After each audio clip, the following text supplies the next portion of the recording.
Hein? Je suis un peu moustillé ce matin. C'est ça, c'est exactement ça. Bon, à tout à l'heure. Avec un immense plaisir. Merci beaucoup, Nathanaël de Rinxin, s'il vous plaît. Nous allons rejoindre notre correspondant permanent en Asie, Arnaud Biguet, et en Chine en particulier. Alors, Arnaud n'est pas en vacances, lui, mais vous allez voir, la Chine est quasiment paralysée. Tous les Chinois sont quasiment en vacances, car soit ils sont rentrés chez eux pour être en famille, soit ils sont partis en voyage à l'étranger. Alors pourquoi? Arnaud va vous expliquer tout de suite. Bonjour Arnaud. Oui, bonjour William. Bonne année, c'est une nouvelle année du calendrier lunaire chinois depuis samedi dernier.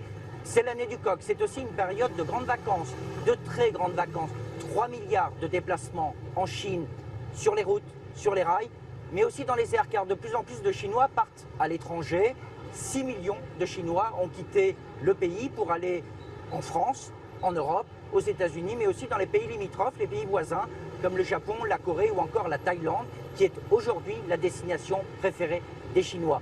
Car il y fait beau, ça n'est pas très loin, et la politique de visa est assez favorable pour les ressortissants de l'Empire du Milieu. Alors, des hordes de Chinois qui se baladent, 70% d'ailleurs voyagent en groupe, ça fait parfois grincer des dents, car ils n'ont pas toujours les mêmes us et coutumes que dans les pays qui les accueillent.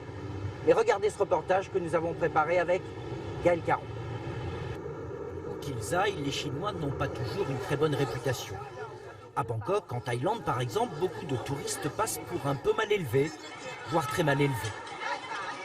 Surtout devant un buffet à volonté. Vous reprendrez bien des crevettes. Ou des fruits.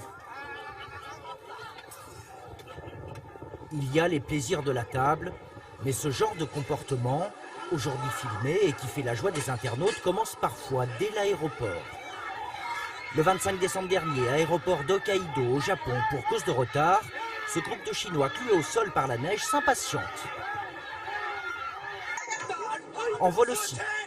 Et quand ils ne sont pas contents, ces touristes le font savoir. Cette hôtesse vient de prendre un bol de nouilles chaudes en pleine figure et des menaces de faire sauter l'appareil. Incidents isolés? Pas vraiment. Le gouvernement de Pékin a même publié ce guide recommandant aux citoyens, entre autres, de rester polis à l'étranger, de respecter les files d'attente et de tirer la chasse dans les toilettes.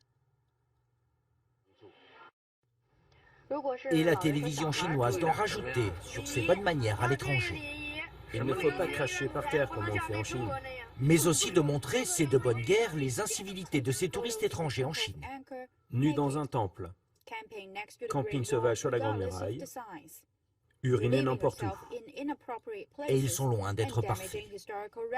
Ça, on connaît ça avec tous les tourismes de groupes de quelques nationalités qu'ils soient en vacances. Bon, on oublie parfois les bonnes manières, visiblement. Alors Arnaud, rassurez-nous, de toute façon, les touristes chinois, ils viennent toujours aussi nombreux en France ou ça a changé ça? Oui, William, ils sont nombreux, mais beaucoup moins nombreux. On enregistre même une baisse de 25% du nombre de touristes chinois en France. En 2015, ils étaient 2 200 000. En 2016, 1 600 000 seulement. Alors bien sûr, il y a eu l'effet dramatique des attentats de Nice, mais aussi tous les braquages de Chinois sur le sol français, que ce soit sur les routes ou dans leurs hôtels. Le gouvernement français essaie de les rassurer et essaie de les faire revenir, toujours plus nombreux dans notre beau pays. Merci beaucoup. Bonne année Arnaud. À bientôt.